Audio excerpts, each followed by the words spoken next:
Hello everybody, Lola here and welcome to my channel. I am reviewing, again, Terry Goodkind's books as I said I would, Blood of the Fold by Terry Goodkind. And this is the third book in the series, and it is the kind of change from one antagonist to another. So Dark and Roll has now been defeated and Jigang is the new big bad. And in this book, Richard is kind of having an identity crisis in a way, as well as trying to make the Midlands of Dahara into kind of one place so that they can band together and extinguish the threat that's coming from the old world. Because in the previous book, as you have read, Richard kind of destroyed the barrier between the old world and the new world. So now the Imperial Order is coming into the new world and trying to eradicate magic. Richard's having the identity crisis as I said, because he is a war wizard and he's found out this now in the second book. And he needs to figure out what that means, what he can do, because there's nobody there to teach him. So he has to work this out all on his own. And he's also got to come to the terms that he is the Lord Rahl of Dahara and that he has now got to run Dahara and the Midlands and kind of get them into one common cause. And he does this through Kaelin because they're supposed to be getting married.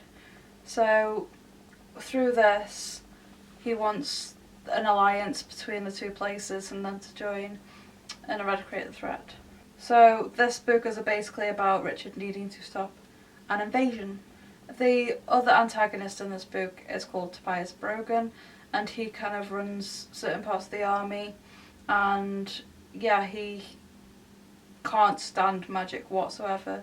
Every time he comes across it he wants to destroy it. He tortures witches and wizards and such, and you really end up hating him.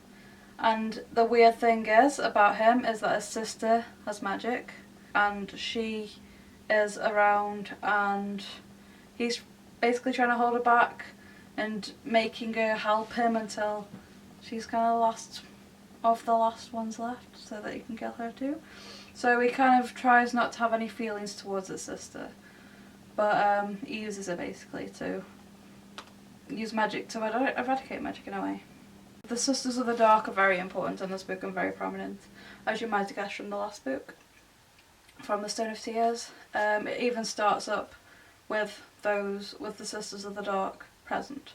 So yeah, you basically instantly see them and what they're getting themselves into by being Sisters of the Dark, and what's going to happen with them and Jigang, the new big bad. Jigang's introduced and he's like horrific, like you end up hating him. He's so horrible. But you basically find out that the sisters have to serve him, and no matter whether you're a Sister of the Dark or the Light, he'll use you, because he is a dream walker and he can invade your mind. So when you're sleeping he can come into your dreams and hurt you physically, even in the actual state. And he can basically enter anybody's mind at any given time and hurt them or force them to do something, or even possess them in a way and make them do things through his own movements. But yes, I would say in this book my favourite character has to be either Kara or Badine, and Kara remains one of my favourite characters throughout all of the books. But Badine is so cool. Like later on in the book there's a section where she jumps on Richard and hugs him in front of Kaelin and says, "I'm Lord Rahl's favourite," because the Mordseth are actually becoming people in this book, and they develop senses of humour that they've never been able to have before, and they become their own people. And this is like one of the most heartwarming things that Richard does in these books. He makes these people, one of which used to torture him, he makes them into people again. They've been through so much cruelty in their lives, and he's actually giving them their lives back, and it's just wonderful. Kara is the kind of leader of the Mordseth. Like, it's not actually said that she's the leader, but she kind of is. And I absolutely adore her. She is wonderful, and she becomes one of their closest friends. She becomes like family to them. So she's very close to my heart in these books too. This story is mainly about the politics of Richard becoming the leader and the army becoming his followers, like the Zaharan army, and that kind of thing, and him trying to pull the Midlands and Zahara together, and war, like there's a huge build up to war.